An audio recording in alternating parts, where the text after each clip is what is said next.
County in southeastern All Texas, Harris? southern Waller County Wow. in southeastern Wait, what the heck? until 7:45 p.m. Central Daylight Time. At 4:41 p.m. Central Daylight Time, Doppler radar and automated rain gauges Oh, my tripod is actually producing heavy rain across the warned area. Between 3 and 4 inches of rain have fallen. Oh, that's just The nice. expected rainfall rate is 3 to 4 inches in 1 hour.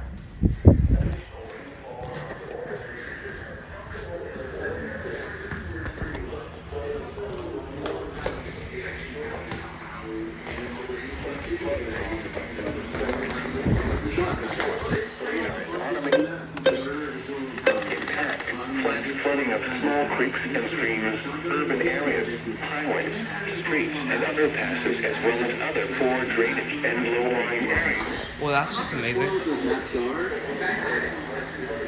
Not showing my Radio Shack to activate it, but that's a mystery for another time.